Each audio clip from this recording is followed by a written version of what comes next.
Warning, this video may contain content that may not be suitable for children or anyone else that is easily offended. Strong language, graphic content, nudity, bad jokes, and a possible idiot, aka myself, may be featured in the following clip. Viewer discretion is advised. Channel is not responsible for any damages that you receive watching this video.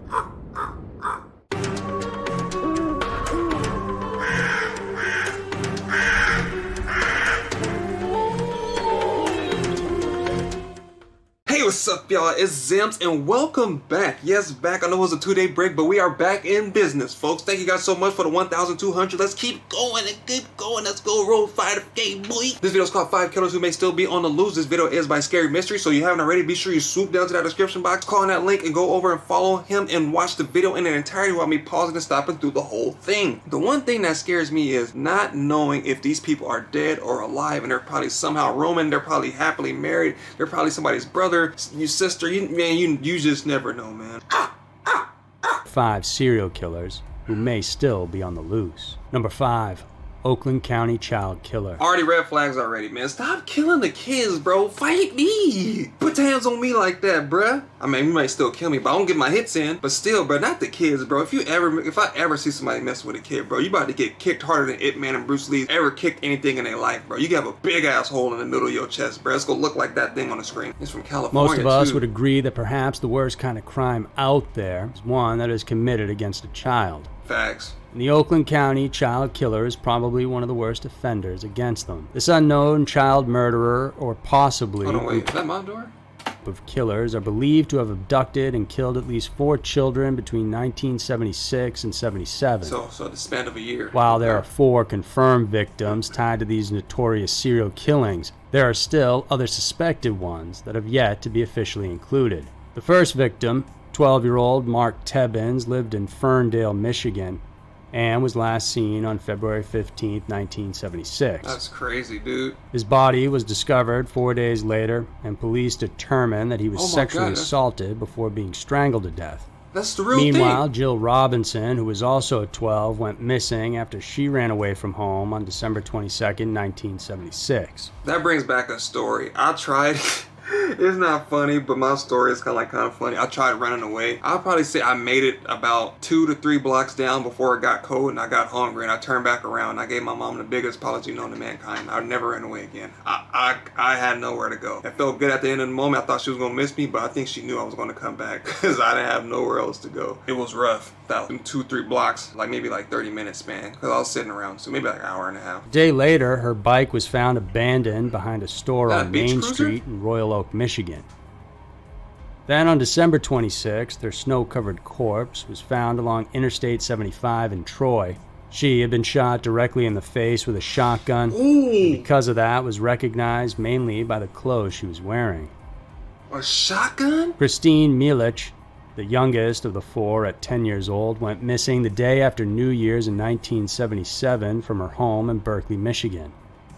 She was abducted while on her way home from a convenience store. On January 21st, her body was found on Bruce Lane in Franklin Village, Michigan. And the autopsy revealed that she had been killed less than 24 hours before her body was dumped in the snow. Oh, they barely found her. This meant that she had been kept alive for almost 3 weeks before being killed. Which means he's been using her as like a sex 11-year-old Timothy King, the last confirmed victim of the Oakland County child killer, was alone at his home in Birmingham, Michigan on the night of March 16, 1977. He had decided to go out to buy some candy at a nearby drugstore, but he never returned home. 6 days later, he was found dead on the side of the road in the town of Lavinia. Autopsy revealed that he was sexually assaulted like the other victims, and he died of suffocation just 6 hours before his body was discovered. So I feel like this killer is just utilizing anything that's convenient to him. He suffocated that one, shot the other one in the face with a shotgun at close range. I don't know what would make him even a shotgun, man. I can't even imagine what the man, you gotta have so much respect for detectives, man. All the stuff they see, man, babies, kids, adults, grandparents, people's faces, eyeballs, oh man. I always wanted to be a homicide detective, but sometimes I question if I could even stomach it or even sleep at night. Michigan authorities were on the hunt and formed a task force that worked on thousands of leads that came in. And it was through this wealth of information that they were able to establish the connection between the 4 kidnapping and murder cases. Police gave the name Oakland County child killer to the perpetrator or a group of perpetrators, because all of the victims came from the same aforementioned county in Michigan. They just stopped giving Forensic nicknames. DNA testing implicated 2 suspects, but one of them has since died. The other is currently serving life in prison for other offenses against children. I mean, either way, they're both gone. So, I mean, it's like a win-win situation. So, I mean, either one, he's dead, or one, he's locked up. So, I mean, it's one of them. They may not know, but this guy has past records of abusing kids. So, maybe he's the one, maybe not. But either way. DNA profile was created from samples retrieved from the various bodies. However, this does not match the DNA of anyone named in connection with the 4 cases, including those 2 suspects. And so the identity of this killer still remains unknown. Oh. And it's possible they're still out there today. Oh, never mind then. Dang. Maybe they just fit the... Number 4, the Route 29 Stalker. The Route 29 Stalker. Where is that at? It sounds familiar. The Route 29 corridor is an area in the state of Virginia that has become infamous because of the alarming number of young women who have disappeared along its long and winding road.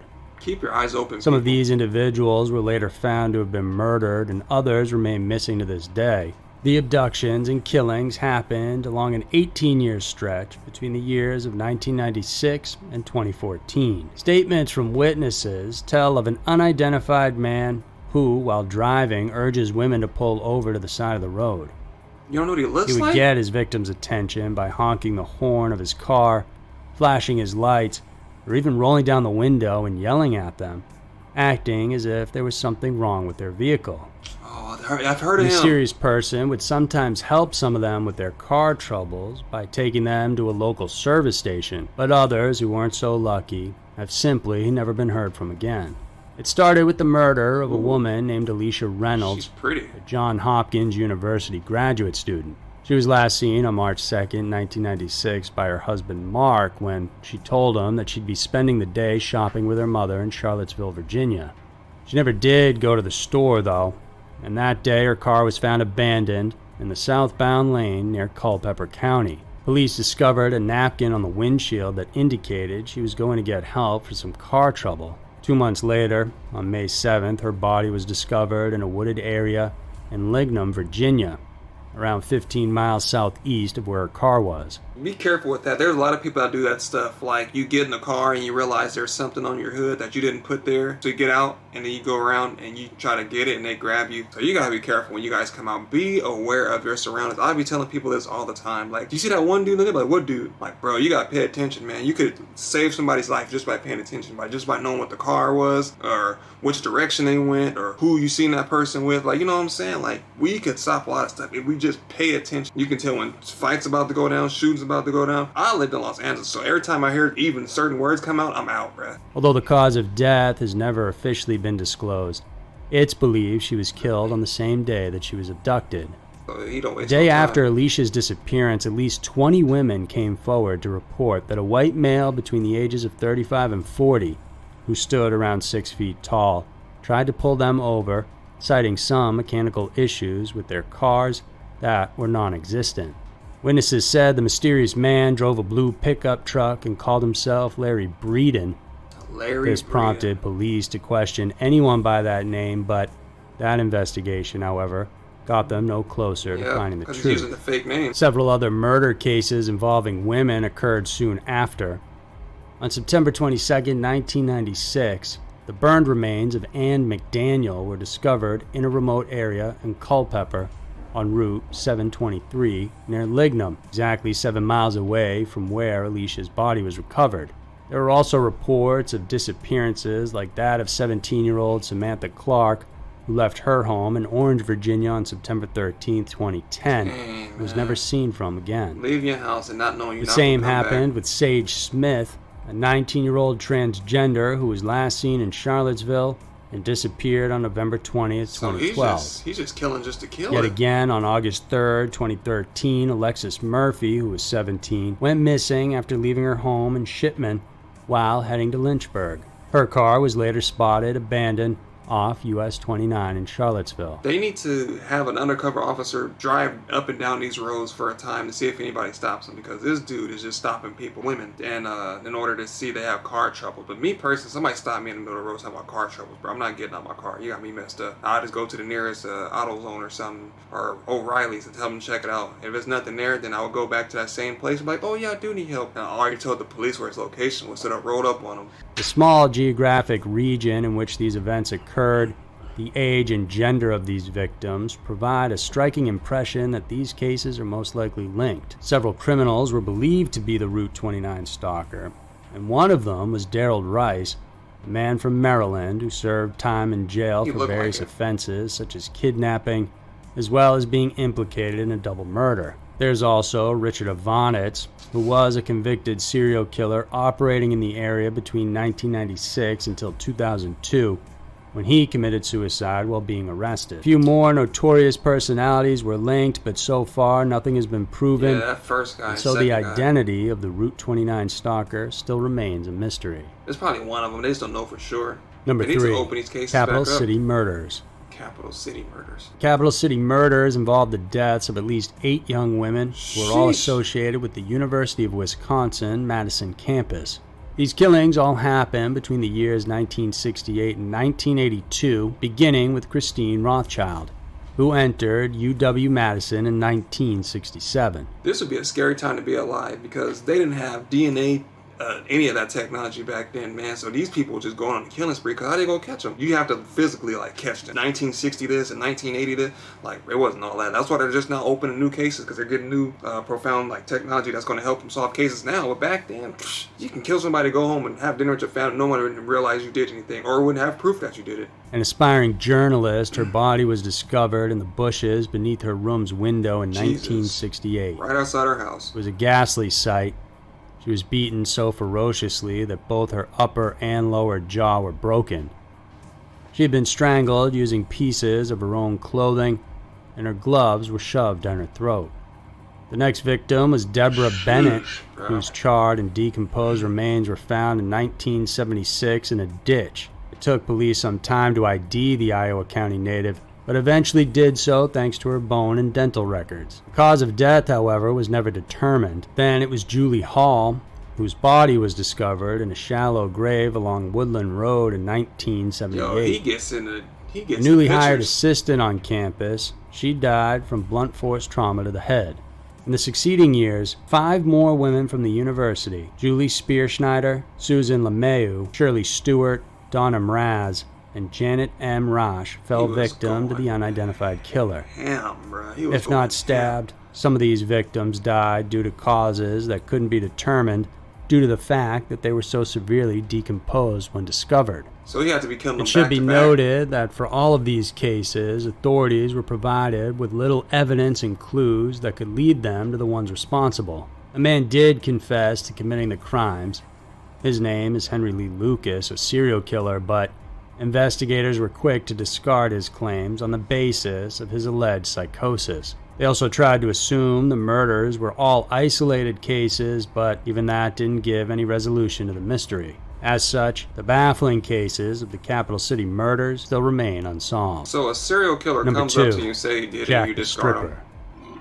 Jack the Stripper. Wait a minute. Despite garnering intense media and public interest, and considered as one of the biggest serial murder cases undertaken by the Scotland Yard, the Hammersmith nude murders still remain unsolved. Yo, tell me that's not a good stripper name, though. Jack the Stripper. You know, like Jack the Ripper, like the serial killer, but Jack the Stripper. Bro, you know how many people will come in there? Bro, you be killing it. No? Alright, I'm sorry.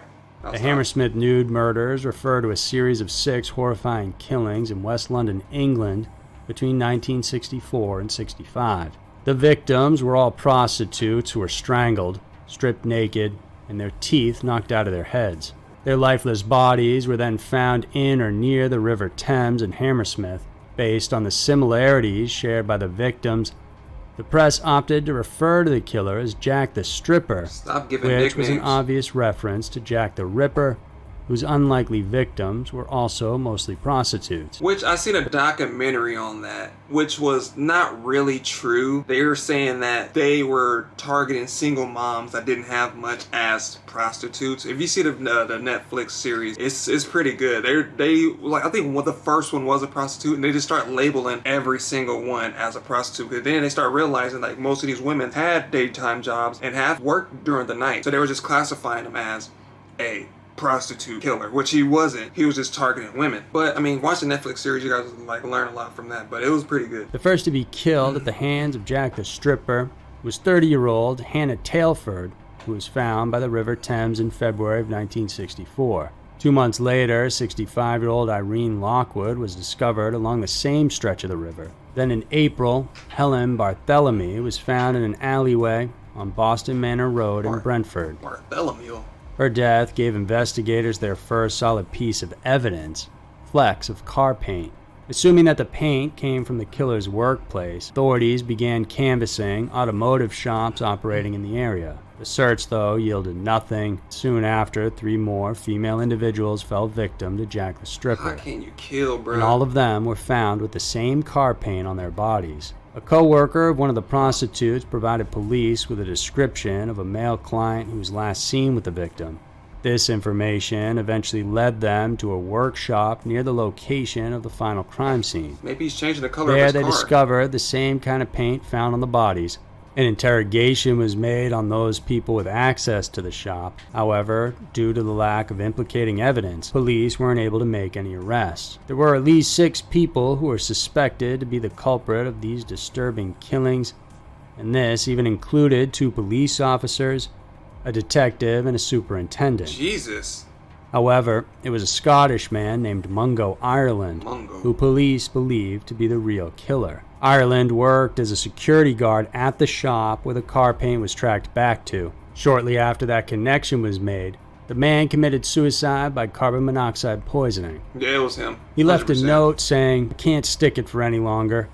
To save you and the police looking for me, I'll be in the garage."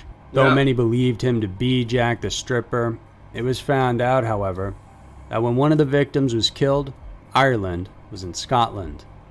So he couldn't have done it. Number 1, Daytona Beach Killer. Plot twist. Oh my god. It feels like that's the guy when you're watching it. It's just like, man. So I kind of see how people get wrongly accused, because you be like so in the midst. Like, he fits the description. He works here. He looks like he'll do something like that. And then he commits suicide. You're like, oh, it was definitely him. He was guilty. But then somebody else died. So was it just a coincidence? Or was it the same killer, Jack the Stripper?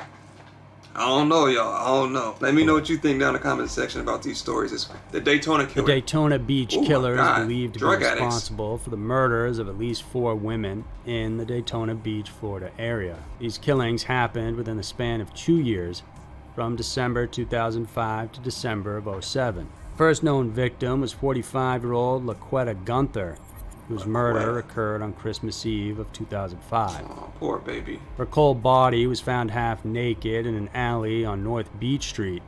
And the mother of 5 had been shot in the back of the head. Then, just a few days after New Year's in 2006, 34-year-old Julie Green's body was found along LPGA Boulevard near Interstate 95.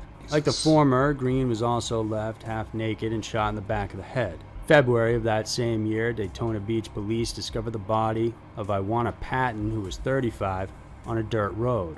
She'd been shot, but not in the back of the head, suggesting a struggle ensued between her and the perpetrator. She fought back. Unlike the first 2, investigators were able to recover DNA evidence at the crime scene, along with a shell casing that allowed police to determine the gun used in the murders. The 3 female victims are all believed to be prostitutes and alleged drug users.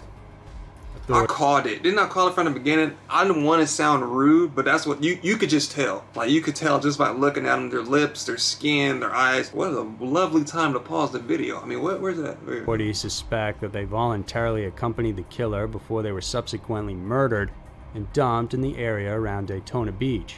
But then 30-year-old Stacy Gage was found shot in the head as well in December of 2007. And she didn't have a criminal record, and also was never a prostitute. See?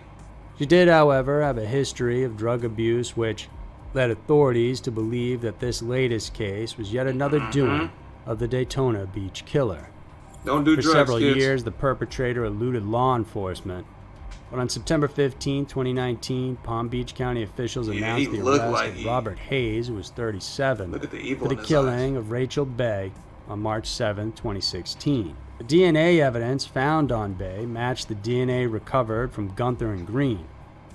This convincing proof led police to indict Hayes in the serial killings. Got your ass. As of the present, however, prosecution is yet to prove him as the man behind the Daytona Beach murders. He looked like So it. it's possible the killer is still out there. Yeah, it's him, bro. It's him. 100% him. So there He were looked like 5 serial killers who may still be on the loose. If you like this video, then please subscribe, because every week we're putting out new mysterious videos for you to check out. And make sure to listen to the Scary Mysteries and Everytown podcast as well for more chilling stories. it. Man, that was crazy, man. But if you guys enjoyed this video, make sure you hit that like button, hit the subscribe button, support your boy, man. 5,000 is our goal for this year, man. 2021 is the year. Thank you guys so much for showing the recent support, man. Keep liking, keep supporting, and your boy will keep dropping videos. Are they still alive? What do you think? Did you think any of those people that they mentioned were the person? Do you think the person is dead now? Do you think the person may be still living among us? Let me know down in the comment section, but that was crazy, especially the last one. He just looked evil. You can just see it in his eyes. Like, he just had bad intentions, man. The eyes never lie. That's one thing I always look at people. If you look at people in the eyes, you can see a lot. Their eyes, body language, all that, man. I took psychology. It works. It really works, man. Yeah, man. If you guys enjoyed, man, let me know. I'll keep pumping these out. But again, thank you guys for watching, and I'll see you guys next time.